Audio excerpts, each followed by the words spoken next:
안녕하세요. 특수교육학개론 학습장애 발표를 맡은 소혜진, 정아라, 발표자 이예린입니다.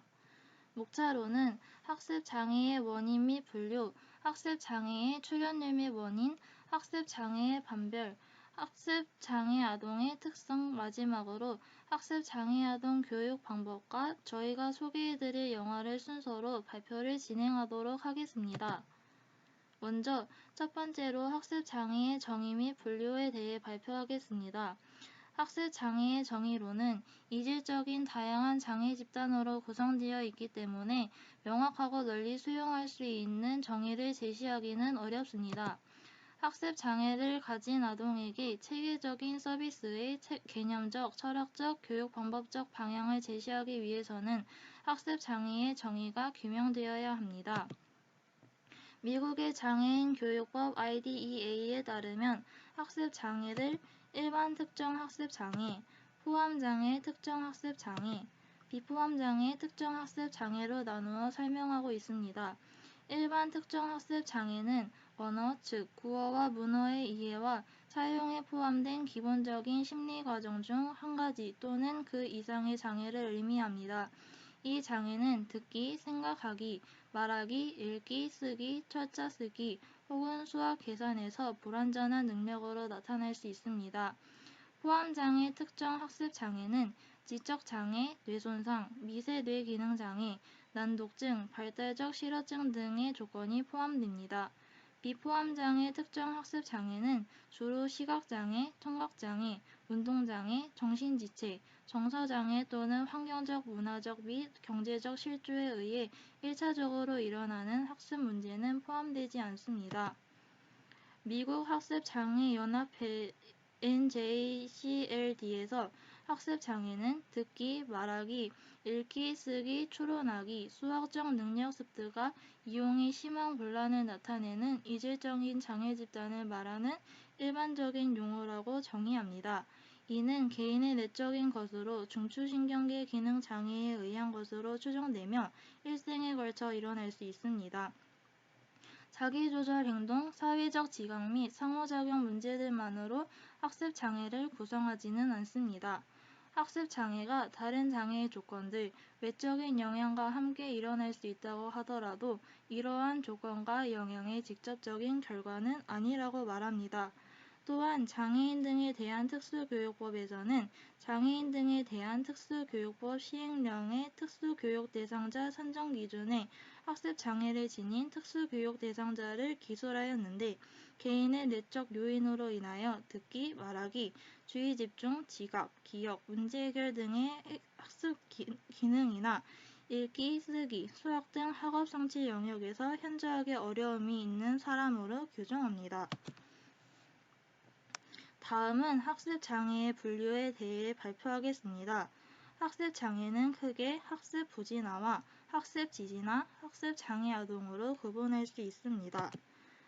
학습부진화는 정상 지능을 가지고 있으며 신경계에 이상은 없으나 정서 문제나 사회 환경적인 원인 때문에 학업 성취도가 떨어지는 아동을 말합니다. 이는 내 외적 요인이 제거되거나 치료적인 개입을 통해 교정되면 정상 학습 능력과 학업 성취도를 보일 수 있습니다. 학습 지진화는 선천적 지적 능력의 결핍으로 인해 학습 진보가 떨어지는 아동으로 대개는 IQ가 70에서 89 정도를 보입니다. 일반 아동 집단의 하위 15에서 20%에 해당하며 경도지체 아동과 비슷한 학습상 문제를 가지나 그 정도가 가볍습니다. 학습장애 아동은 정상 또는 정상 이상의 지능을 가지고 있으며 정서 및 사회 환경적인 문제 등 내 외적 원인이 없음에도 불구하고 학업 성취도가 떨어지는 아동을 말합니다. 대개 신경학적 기능 장애로 인하여 유발되는 것으로 추정합니다. 흔히 학교 현장에서는 학습장애에 대한 이해의 부족으로 학습부진화, 학습지진화, 학습장애 아동을 혼용해서 사용하는 경우가 있습니다. 학습장애를 분류할 때는 학습장애를 다른 조건들이나 다른 유형의 교육적 지체와 분류하기 위해서는 대개 세 가지를 이용하게 됩니다. 학습장애 증거로 먼저 불일치 증거입니다.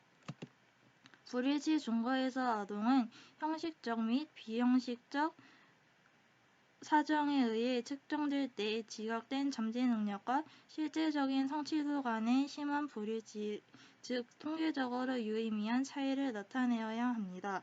두 번째로 배제 증거는 아동의 학습장애, 시각 및 청각장애, 정신지체, 심한 정서장애 또는 문화적 차이의 일차적인 영향을 받지 않습니다. 세 번째로 특수교육 증거입니다. 아동은 특수교육 서비스의 필요성을 표명하여야 합니다. 특수한 지원 없이는 아동의 장애로 인하여 학습에 지장을 초래할 수 있습니다. 최근에는 중재에 대한 반응이 보완적으로 제시되었는데요. 그로 인한 제시로는 중재에 대한 반응이 있습니다. 중재에 대한 평가 과정의 일부로서 아동이 과학적이고 연구에 기초한 중재에 어떻게 반응하는지 그 여부를 결정하는 과정입니다. 예컨대 아동의 학업 성취 기준이 개선되지 않은 경우에는 더 강도 높은 다양한 교수 수준의 중재를 제공하여 학습 장애와 여부를 결정하는 방법입니다. 학습 장애의 하위 분류는 다양한 종류의 장애를 통해서 이해될 수 있는데요. DSM-IV의 읽기장애, 쓰기장애, 수학장애로 구분하여 제시하고 있습니다. 또한 카크와 칼판트의 학습장애를 분류하는 표가 다음과 같이 제시되었는데요. 학습장애는 크게 발달 학습장애와 학업적 학습장애로 구분할 수 있습니다.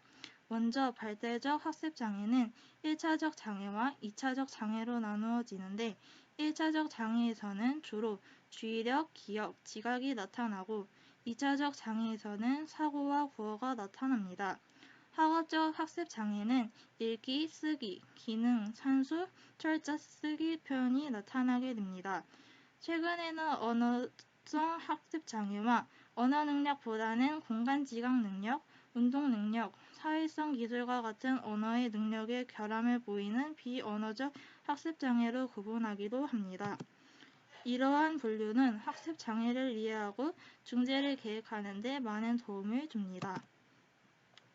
다음은 두 번째로 학습장애의 출현율 및 원인에 대해 알아보겠습니다. 우리나라 학습장애 출현율에 관한 연구에서는 0.83%에서 14%의 다양한 범위를 보이고 있습니다. 국립특수교육원의 조사에 따르면 학습장애의 출현율은 1.17%인 것으로 밝혀졌는데요. 이것은 우리나라 전체 아동 중 특수교육 요구 아동 출현율이 2.71%라는 점에서 볼 때 그 구성 비율이 43.17%로 가장 높은 비율을 차지하는 장애 영역임을 알 수 있습니다. 학습 장애의 출현율은 연구자에 따라 표본 선정, 구체적 정의, 검사 도구 등의 차이가 있기 때문에 다양하게 보고되고 있습니다. 아직 우리나라는 대표성 있는 표본을 가지고 학습 장애 출현율을 조사하는 연구가 부족한 현실이므로 경도의 지적 장애 및 정서 행동 장애 아동, 학습 부진한 학습 장애 아동을 명확하게 구분하기가 쉽지 않은 점은 정확한 출현율을 추정하는 데 어려움을 더해줍니다.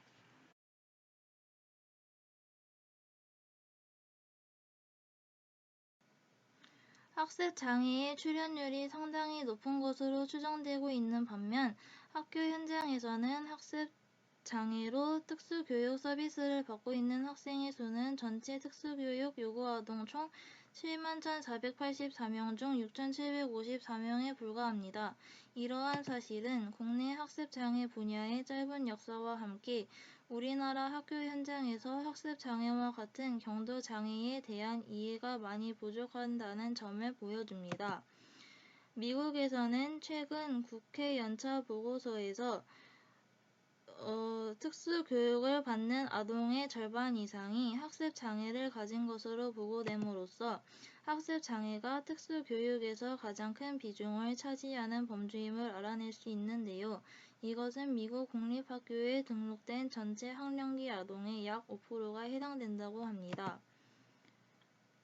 PL 94-142의 통과 이후 학습장애로 판별된 학생 수가 80만 명에서 300만 명으로 증가하였는데요. 이유는 다음과 같습니다. 먼저 평가 및 판별 기준이 지나치게 주관적이고 신뢰도가 떨어져 학습 부진 아동이 잘못 판별되는 경우가 있습니다.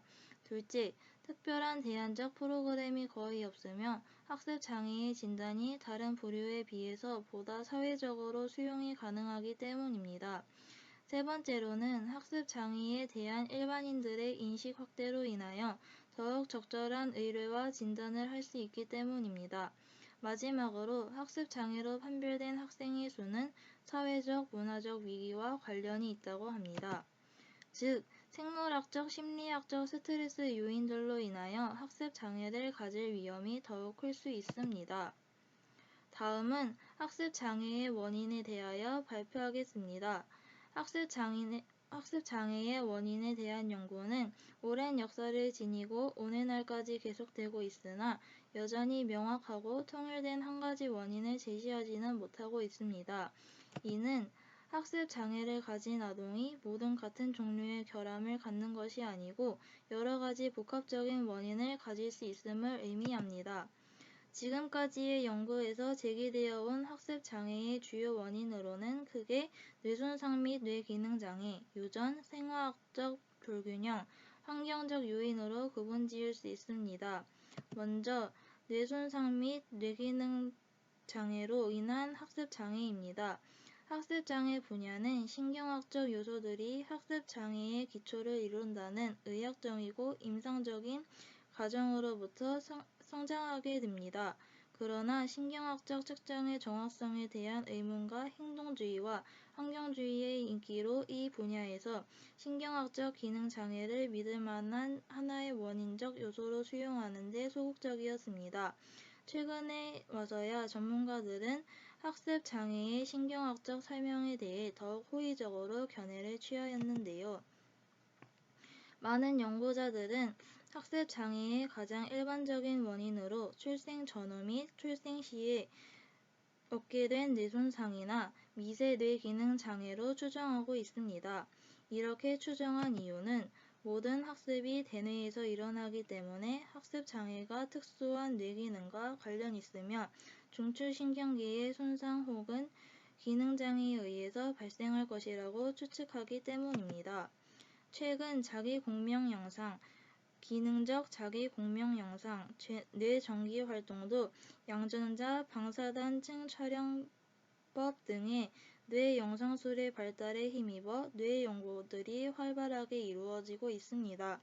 이를 통해 학습 장애를 가진 사람의 뇌는 정상인과 차이가 있음을 밝히는 많은 연구들이 행하여졌는데요. 이와 같은 신경진단 기법은 학습 장애를 진단하는 데 전망이 상당히 밝은 것으로 보여집니다. 두 번째 원인으로 유전입니다. 학습 장애의 유전 가능성에 대한 연구는 주로 학습 장애를 가진 사람의 유전자 연구와 가계 연구, 쌍둥이 연구를 통해 이루어집니다.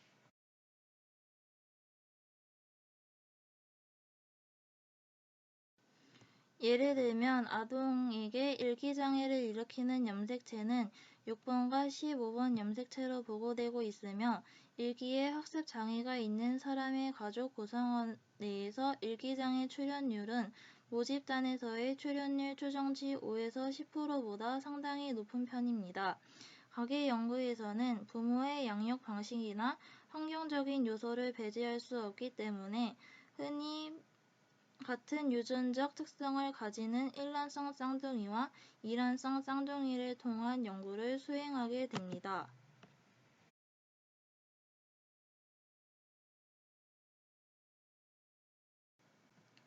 세 번째 원인으로는 생화학적 불균형입니다. 생화학적 불균형에 대한 연구는 학습 장애의 원인을 밝히는 문제가 있어서 아직까지 결정적인 연구 성과를 이루지 못하고 있는 부분입니다. 주로 뇌손상이나 유전적 요인 등에 대한 뚜렷한 증거가 없으면서 학습 장애를 나타내는 아동들 가운데는 생화학적 불균형이 학습 장애의 원인인 경우가 있습니다. 생화학적인 물질은 신경세포들 사이에서 전기 충격을 조절하고 이완하면서 뇌 활동에 중요한 역할을 하는데, 이러한 생화학적 물질이 과소화되거나 과다할 때 뇌의 정기적 활동에 이상이 일어날 수 있다고 합니다. 내분비 호르몬과 과잉 행동 및 학습 장애 간에는 어느 정도 관련성이 있다는 것으로 알려져 있는데, 갑상샘 호르몬의 수준이 낮을 경우 기억 IQ 및 에너지의 저하를 가져올 수 있으며, 과다할 경우 과잉 행동, 신경 과민 등 주의 산만 등을 가져올 수 있습니다. 또한 혈당 수준이 낮은 경우에도 단어 찾기에 어려움을 겪으며 철자 오류도 증가하는 것으로 나타납니다. 더불어 음식 섭취가 부족하거나 심한 영양 결핍도 감각 능력에 손상을 주고 발달을 지연시킴으로써 아동의 학습 능력을 감소시킬 수 있다고 합니다. 페인골드는 학습 장애를 포함하는 과잉 행동이 음식 첨가물로 인하여 올 수 있음을 제안하며, 설탕과 같은 특정한 음식이 행동 변화를 일으킬 수 있음을 시사한 바 있습니다. 1970년대에 인기 있었던 또 다른 하나의 접근법으로 과다 비타민 요법이 있습니다. 이는 사람의 피가 적당량의 비타민을 형성시킬 수 있는 능력이 결여될 때 학습 장애를 유발할 수 있다는 것으로, 학습 장애를 치료하기 위해서는 의심되는 비타민 결여를 중화하기 위해 다량의 비타민이 권장되었는데, 이러한 치료 효과를 고지하지는 못하였습니다. 네 번째로 환경적 요인입니다. 학습 장애의 정의에서는 환경적 영향으로 인한 경우를 배제 조건으로 명시하지만, 특수장애와 낮은 사회-경제적 지위 간에는 강한 관련성이 존재합니다. 환경 실조에 해당하는 심리학적 자극의 결핍 또한 학습 장애의 원인으로 꼽힙니다. 취약 전에 형성되어야 할 학습과 관련된 여러 가지 기능들과 발달에 필요한 자극이 충분하지 않았거나, 혹은 취약 후 학습 상황에서 직접적이고 체계적인 교수를 받지 못하여 학습 문제가 발생할 수 있습니다. 따라서 학습 장애의 원인은 다양하며 명확하게 제시되지 않고 있을 뿐 아니라, 학습 장애 아동이 가지고 있는 원인을 안다고 하더라도 특히 교육자의 관점에서는 어떻게 가르쳐야 할지 아무런 정보를 얻지 못하고 있는 상황입니다. 그러므로 우리들은 다양한 전문가들과 함께 협력하여 아동들이 갖는 곤란을 파악하고 효과적으로 대처하며 극복할 수 있는 방법을 찾는 데 주력하는 것이 보다 중요합니다.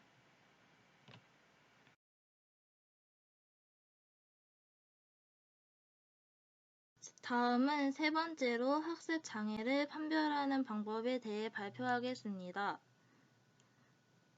학습 장애 아동을 판별하기 위한 모델로는 지금까지 브리치 모델이 많이 이용되고 있습니다.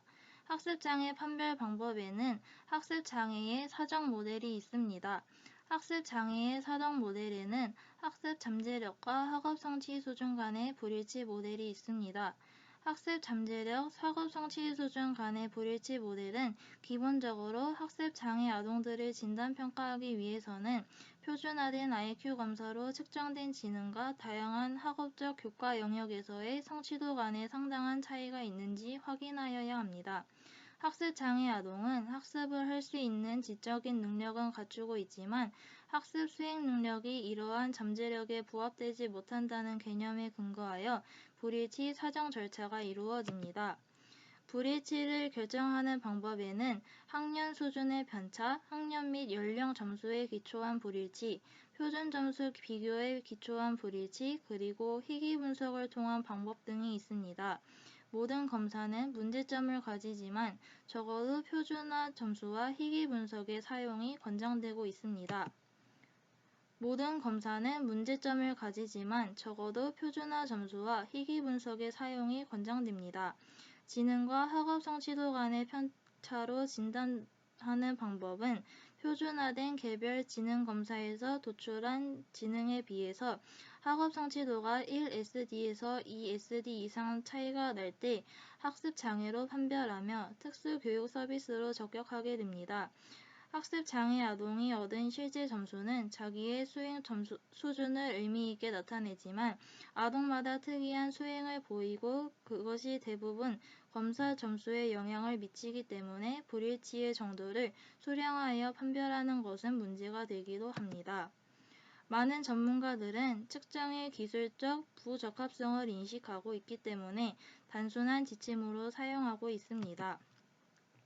학습 장애의 사정 모델로서 두 번째 모델은 중재 반응 모델입니다. 불일치 중거의 문제점들에 대한 논란이 계속되면서 여러 학자들은 불일치 모델에 대한 긍정적인 대안으로 중재 반응 모델에 따라서 학습 장애를 진단하고 판별하는 것을 주장하고 있습니다. 중재 반응 모델은 효과가 입증된 중재에 따른 수행 수준의 변화를 지속적으로 진단한 후에도 변화가 없을 때 학습 장애아라고 판별하는 것입니다. 중재 반응 접근을 이용하는 중재 모델에는 예언자 기준 모델, 이중 불일치 모델, 가능적 평가 모델이 있습니다. 중재 반응 접근을 이용한 중재 모델의 자세한 내용은 PPT와 요약본 내용을 참고해 주세요. 다양한 RIT가 거론되고 있지만 세 가지 수준의 중재가 많이 이용되고 있습니다. 각 수준은 점차적으로 교수가 개별화되고 집중적으로 제공되는데 이는 어느 정도 형성되었는지를 측정하기 위해 계속적인 진보에 대한 점검을 함으로써 가능합니다. NJCLD가 말한 RIT의 장점 7가지는 다음과 같습니다. 장애의 조기 판별과 예방에 초점을 둠으로써 특수교육에 의뢰되는 아동의 수를 줄입니다. 두 번째는 소수민족의 과잉 판별을 감소시키기 위한 것입니다. 세 번째는 일반 교육의 부분으로서 일반 교육 교사의 책임이기도 합니다. 네 번째, 의심되는 모든 범주의 장애를 포함함으로써 아동의 성과와 향상된 책무성에 초점을 둡니다. 다섯 번째, 증거에 근거하거나 혹은 과학적 연구에 근거한 자료들을 이용하고 점차적으로 집중적인 교수 수준을 제공합니다. 여섯 번째, 범주별 명명을 하지 않고 학생에게 서비스를 제공합니다. 마지막으로는 책임과 공유와 협력을 촉진시킵니다. 중재 반응의 세 가지 교수 수준이 있는데요. 중재 반응의 세 가지 교수 수준은 PPT와 요약본을 참고해 주세요. 다음은 학습장애 판별 두 번째로 사정 유형입니다.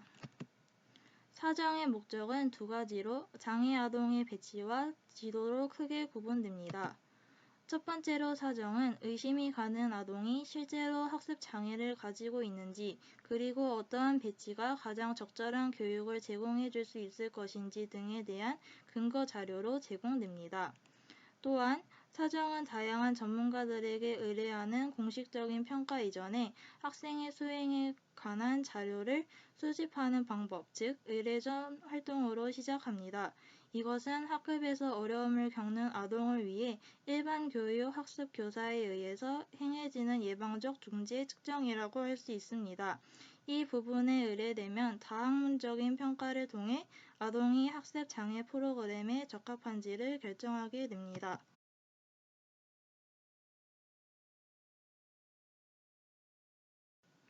두 번째로 사정은 아동의 장애 여부가 결정된 후 개별 아동의 욕구에 맞는 적절한 교육 계획을 수립하고 계속적인 점검을 하는 데 도움을 줍니다.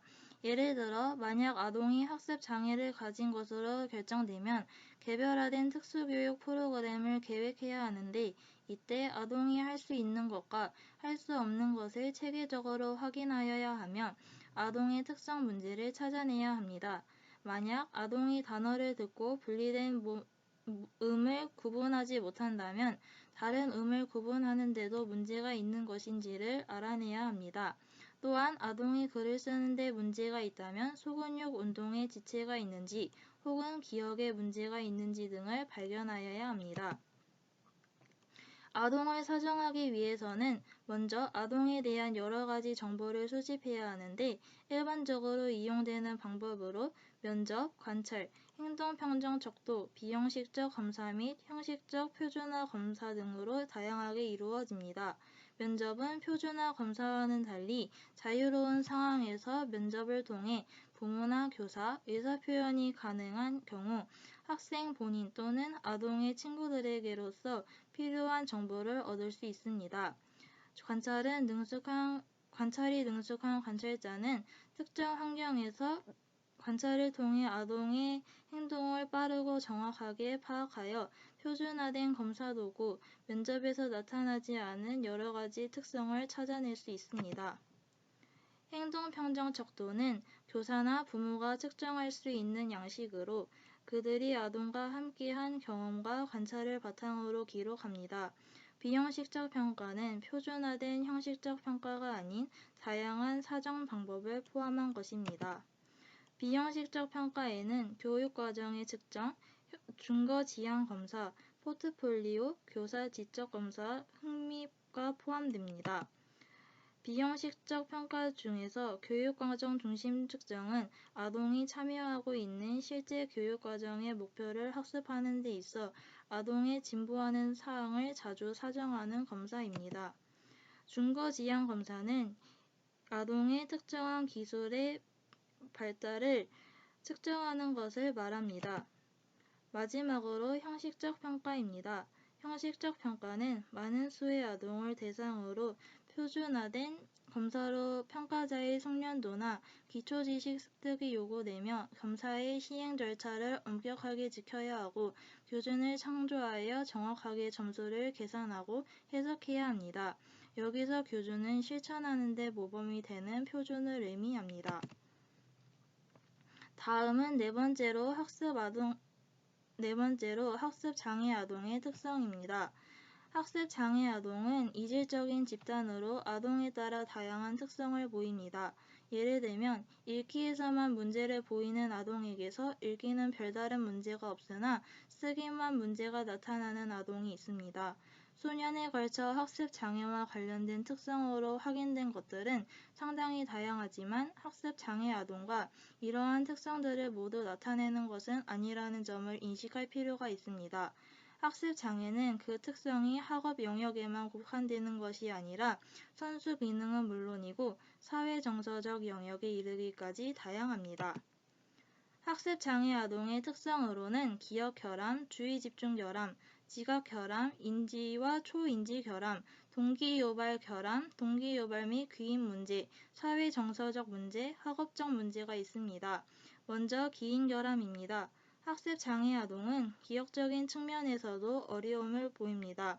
또한 기억에서의 결함은 단기기억과 작동기억에서 흔히 일어납니다. 두 번째는 주의집중 결함입니다. 학습장애 아동은 흔히 주의력 문제를 가지고 있습니다.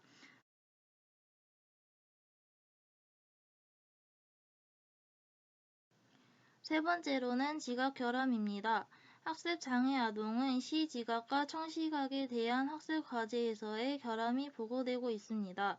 지각의 곤란으로 인하여 교통신호, 위험신호, 방향표시, 단어, 그림 등을 인지하고 변별하고 해석하는 데 어려움이 있을 수 있으며 이와 관련된 학습 과제에서 반응 속도가 느립니다. 또한 지시를 잘 이해하지 못하고 의사소통이 저조하며 사회적 상황에서 서툰 경험을 할 수 있습니다. 네 번째로 인지와 초인지 결함입니다. 학습장애 아동은 흔히 비조직적인 사고로 인하여 가정에서 일과를 계획하고 조직하는 데 어려움을 겪습니다. 초인지는 과제가 요구하는 것을 인식하고 적절한 전략을 선택하여 이행하며 과제 수행을 점검하고 조정하는 등의 요소를 포함하는데 학습장애 아동은 흔히 계획하고 조직하는 전략, 우선순위 정하기 및 문제를 예견하고 해결하기 위한 전략이 결여되어 있는 것으로 보고됩니다. 다섯 번째로 동기유발 및 귀임 문제입니다. 학습장애 아동은 학교에서 성공하기 위한 동기유발을 가지지 못합니다. 학업적인 실패를 거듭함으로써 흔히 자신감이 없고 쉽게 좌절하며 수동적이고 무기력한 학습자가 됩니다. 여섯 번째로 사회정서적 문제입니다.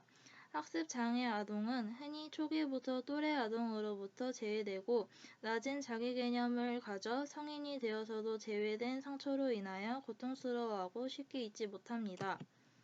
일곱 번째로 학업적 문제입니다. 학습장애 아동은 초등학년기의 능력과 성취도의 불일치를 보이기 시작하는데 어떤 영역은 또래 아동과 비슷하지만 특정 영역에서 기대에 맞지 않게 더딘 학습률을 보이는 경우가 있습니다.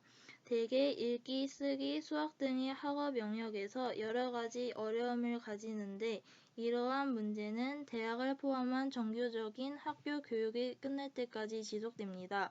7가지 학습장애 아동 특성에 대한 자세한 내용은 요약본을 참고해 주세요. 다음은 다섯 번째로 학습장애 아동 교육 방법에 대해 발표하겠습니다. 학습장애 아동을 위한 지도 방법은 학습장애가 이질적인 집단으로 그 특성이 다양한 만큼 아동을 위한 지도 방법 역시 다양합니다. 읽기, 쓰기, 수학과 같은 학업 영역에서의 문제뿐만 아니라 선수 기능에 해당하는 발달상 학습장애 영역이나 사회정서적 영역 등을 지도하기 위한 다양한 방법들이 존재합니다. 할라헨 등은 학습장애 아동을 위한 교육적 접근법을 5가지 개념적 모델과 관련하여 의료적, 진단-처방적, 행동적, 인지적, 구성주의적인 모델과 관련시켜 제시하였습니다. 러너는 지도 대상을 아동, 교육 내용 및 환경의 3가지 영역 등으로 나눈 뒤 각 영역에서 3가지 접근법을 포함한 총 9가지 접근법을 제시하였습니다. 일반 학습에서 학습장애 아동을 위한 효과적인 교수 전략으로는 또래 교수, 명시적 교수, 능동적 학습 촉진 교수, 스캐폴딩 교수, 실행 기능 교수, 호혜적 교수 및 학습 전략 교수 등을 포함합니다. 먼저 또래 교수 방법은 일반 학습에서 한 아동은 교수자로서의 역할을 담당하고 다른 아동은 학생의 역할을 하면서 학습 과제를 함께 해 나가는 1:1 교수 전략에 해당됩니다. 장점으로는 적절한 학업 행동 및 비학업 행동의 모델이 될 수 있으며 학급 내에서 사회적 관계를 수립하는 기회를 제공합니다. 두 번째로 명시적 교수 방법입니다. 명시적 교수 방법은 직접 교수와 마찬가지로 교사가 무엇을 가르칠 것인지를 명확하게 말하고 끝마쳐야 할 것은 무엇인지를 설명하는 것을 의미합니다. 아동은 문제 해결이나 관계를 설명하는 데 적절한 방법을 가진 모델을 통하여 학습 과제를 하는 동안 충분하게 지원을 받고 적절한 연습을 하게 됩니다. 세 번째로 능동적 학습 촉진 교수 방법입니다. 능동적 학습 촉진 교수 방법은 학습과 행동의 학습 환경, 학습자 및 교수 자료의 3가지 요소가 상호작용함으로써 생겨난다는 개념을 강조합니다. 네 번째로 스캐폴딩 교수 방법은 학생이 과제를 학습하는 초기 단계에 교사가 풍부한 지원을 제공해 주는 것입니다. 지원이 아동에게 더 이상 필요하지 않은 단계가 되면 제거됩니다. 스캐폴딩 교수 방법은 비고치기의 근접 발달의 개념과 관련됩니다. 효과적인 학습을 위해서는 아동에게 과제를 너무 쉽지도 너무 어렵지도 않게 제공해줄 필요가 있다는 것이며 그러한 난이도의 개념이 바로 GPD라고 할 수 있습니다. 교사가 전략 조절을 아동에게 처리시킬 수 있는 능력은 아동의 근접 발달대 안에서 발달을 촉진시키는 데 중요한 요인입니다. 다섯 번째로 실행 기능 교수 방법입니다. 실행 기능 교수 방법은 아동의 사고 과정을 조절하는 능력, 아동의 어떤 목표를 성취하기 위해 기억, 언어, 주의 집중과 같은 지원을 조직화하는 등 자신의 학습을 조절하고 방향을 제시하는 능력으로 초인지라고도 부릅니다. 학습 장애 아동이 자신의 할 일을 조직화하는 데 어려움을 겪는다면 이는 실행 기능에 문제가 있기 때문입니다. 여섯 번째로는 호혜적 교수 방법입니다. 호혜적 교수 방법은 아동과 교사 간의 사회적 상호작용 대화를 통해 지도하는 방법입니다. 펄린스카, 브라운, 컴피오니의 독해 지도를 위한 방법인 호혜적 교수 단계를 이용하였는데요. 첫 번째, 교사와 아동은 소리내지 않으며 자료를 읽습니다. 두 번째, 교사는 여러 가지 학습 전략을 설명하고 난 후 그들 전략에서 사용한 생각을 소리내어 말함으로써 예언하기, 명료화하기, 질문하기 및 요약하기 전략을 모델링합니다. 세 번째, 교사와 아동은 모두 또 다른 구절을 읽고 아동들은 집단에 있는 다른 아동들을 위해 소리내어 시범을 보여야 하는 책임이 부여됩니다. 아동이 주저하거나 불완전하게 실현을 할 경우에는 교사가 안내, 격려, 지원을 해줍니다. 마지막으로 각 아동은 4가지 전략 능력을 실현하여야 합니다. 마지막으로 학습 전략 교수 방법입니다. 학습 전략 교수가 학습 장애 아동을 위한 교수 방법으로 많이 쓰이고 있는 이유는 학습 장애 아동이 비효율적인 학습자로 간주되기 때문입니다. 학습 장애 아동은 어떤 방법이나 전략이 학습을 돕는 데 이용될 수 있으며 또 그러한 방법이나 전략이 어떤 학습 상황에 유용한 것인지를 아는 것이 필요합니다. 그러므로 학습 전략 교수는 아동이 성공적으로 학습할 수 있도록 학습 방법, 사전 지식, 새로운 자료를 통합하는 방법, 학습과 문제 해결을 점검하는 능력, 기억하는 방법, 예언하는 능력 등을 지도하는 데 초점을 두어야 합니다. 학습장애 아동 교수 전략 7가지에 대한 자세한 내용은 요약본을 참고해주세요. 마지막으로 학습장애 아동 교육 방법의 전망에 대해 발표하겠습니다. 학습장애는 뇌를 연구하기 시작하고부터 긴 역사를 지녔지만 실제 학습장애가 공식적으로 대두된 것은 1960년대 초반에 해당됩니다.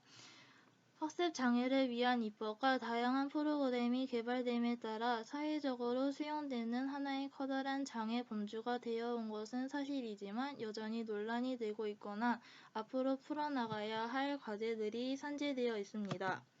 이러한 관점에서 학습장애의 전망을 3가지로 나누어 제시하였습니다.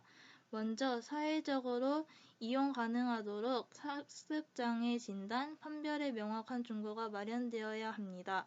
두 번째로는 학습장애 아동을 위한 과학적으로 입증된 실제를 제공하여야 합니다. 마지막으로 학습장애 아동의 사회, 정서, 행동적 요소에 대한 논의가 적극적으로 이루어져야 합니다.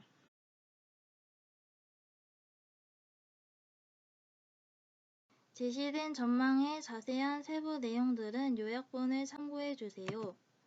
저희가 준비한 학습장애 영화는 지상의 별처럼입니다. 이 지상의 별처럼이란 영화는 다음 시간에 시청하도록 하겠습니다. 이상 특수교육학개론 학습장애에 대한 발표를 마치겠습니다. 길지만 끝까지 들어주셔서 감사합니다.